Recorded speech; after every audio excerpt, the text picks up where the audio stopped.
Welcome. Today we'll be talking about the Patterson Gimlin film once again because even though 52 plus years have gone by since the legendary film was shot by Roger Patterson and Bob Gimlin, there's still people out there that claim that this was some kind of hoax. And when you have people like Joe Rogan being very anti Bigfoot and putting this film and throwing it under the bus, you have to come back with some kind of defense, which I've outlined right here. For anyone that's willing to listen to reason, here's the main reasons why this was a legitimate film.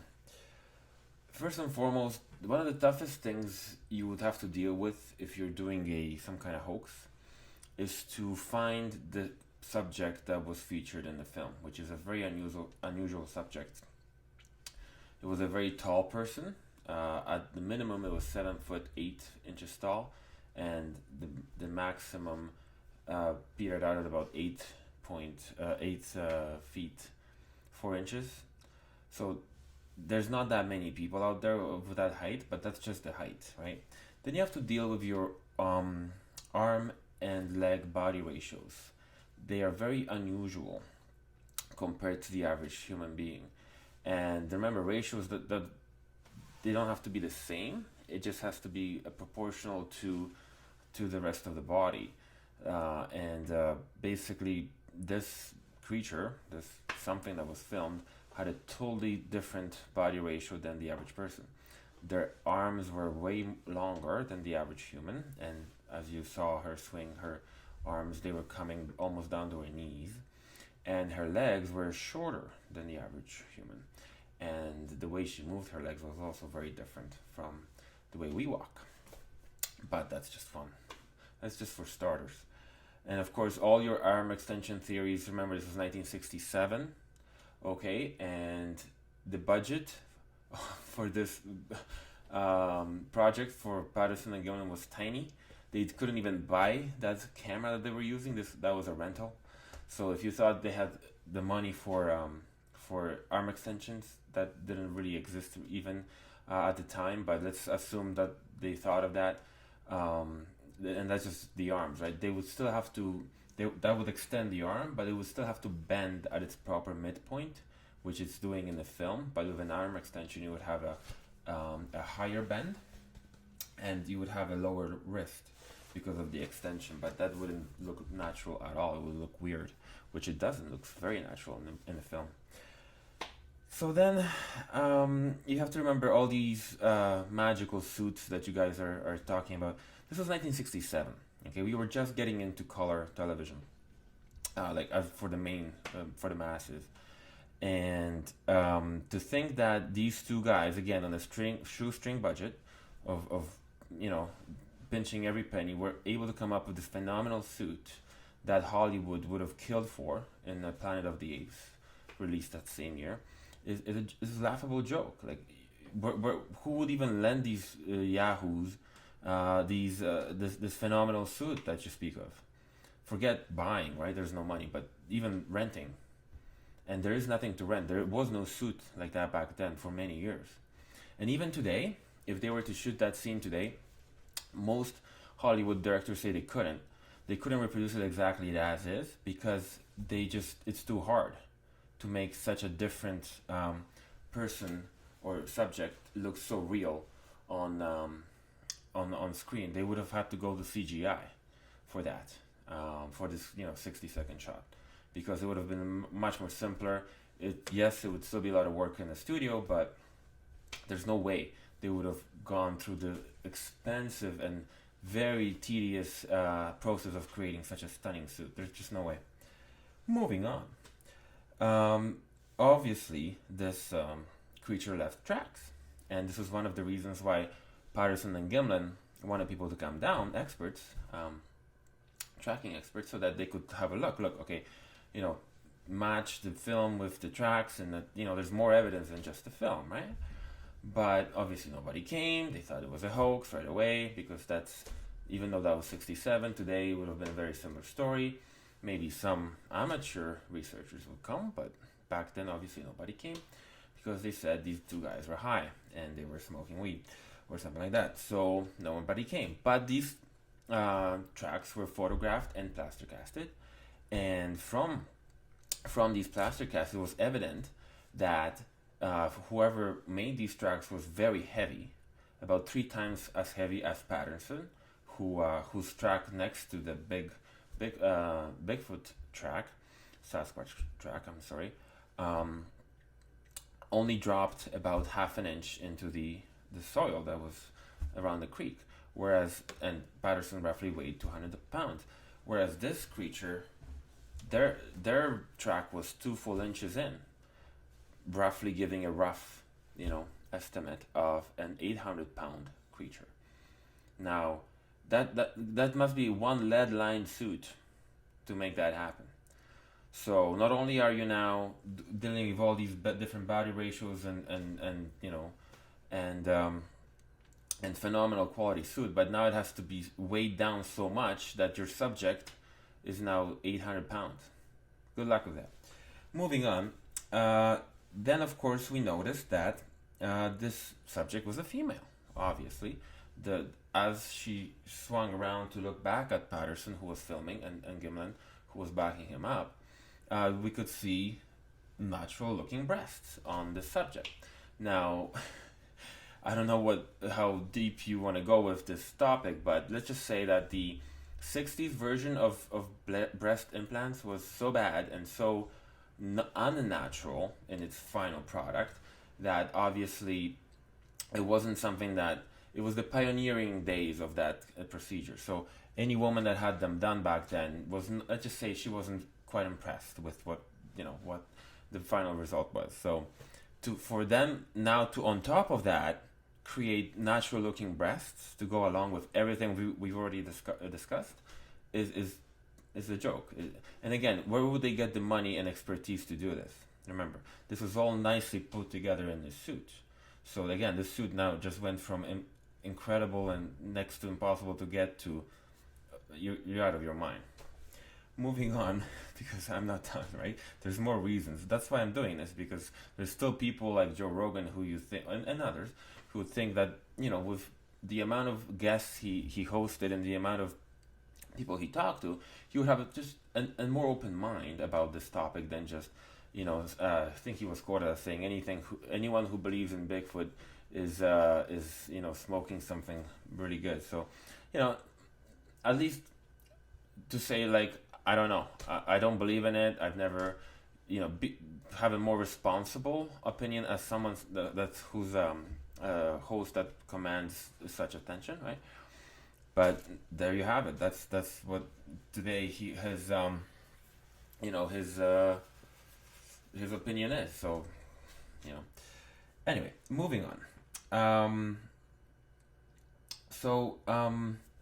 All of, and then we touched on this, but all the other hoaxes, if ever perpetrated, they're always vague on the details, like the location, time of day, when it happened, how it happened. These guys always told the same story, always wanted people to go there as soon as possible. The moment they got out of Bluff Creek, and they got to a phone, they called in as many experts as they could. Obviously, next to no one came, because they said these guys are, smoking crack.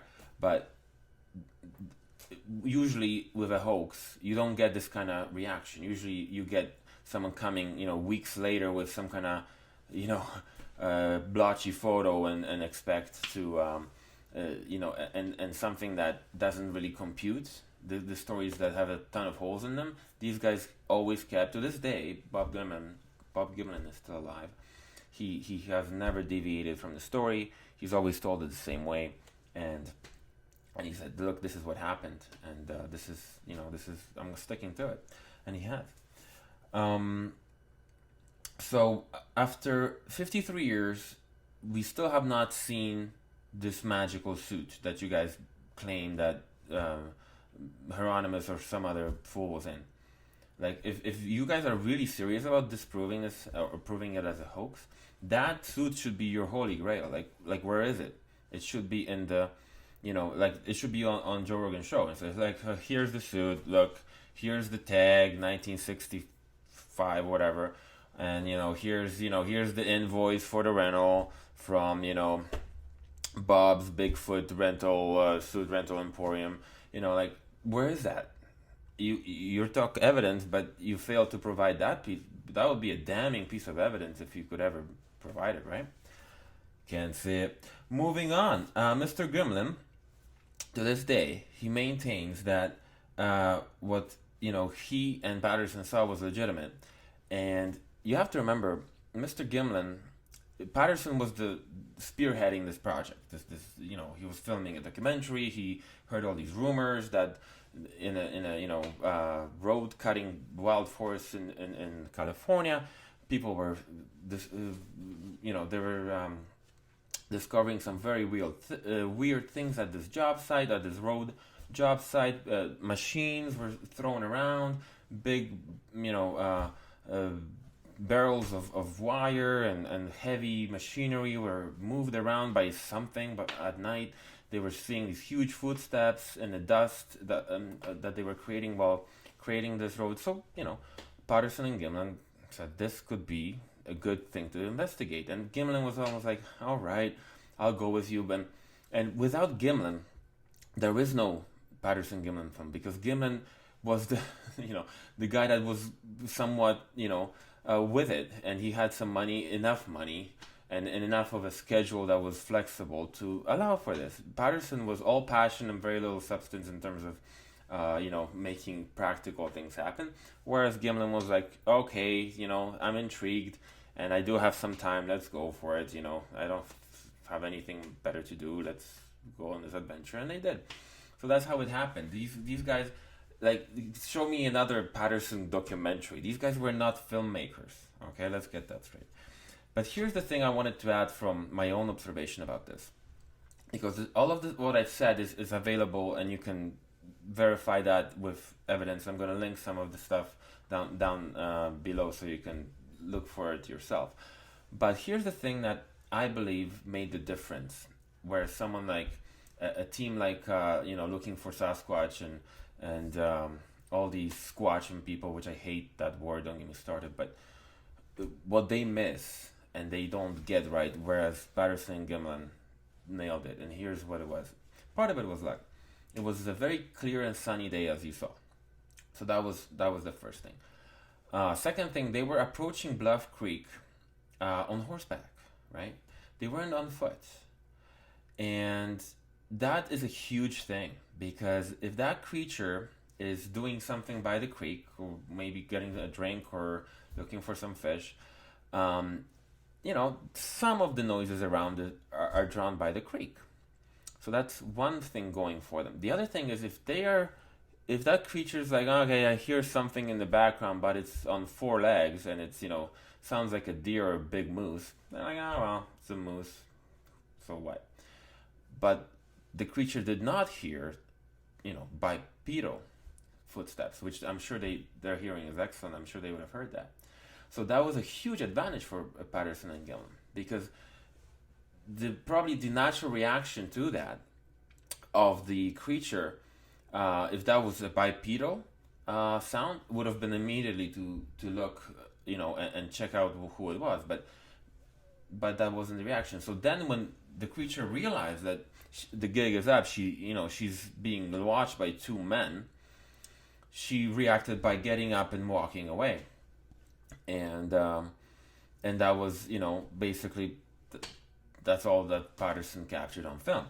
Having said that, no, I'm sure that if they were doing something like the modern day shows are doing, and squatching and putting in all kinds of camera traps and all kinds of gadgets and all kinds of smells that they bring in the campers, and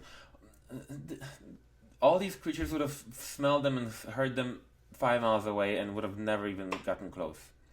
And that's what's been happening. Whereas in this situation with Patterson and Gimlin, they were maybe in a lucky way, but they really effectively snuck up on this being, and as a result captured, the 60 roughly seconds that changed Bigfoot lore and Sasquatch lore forever.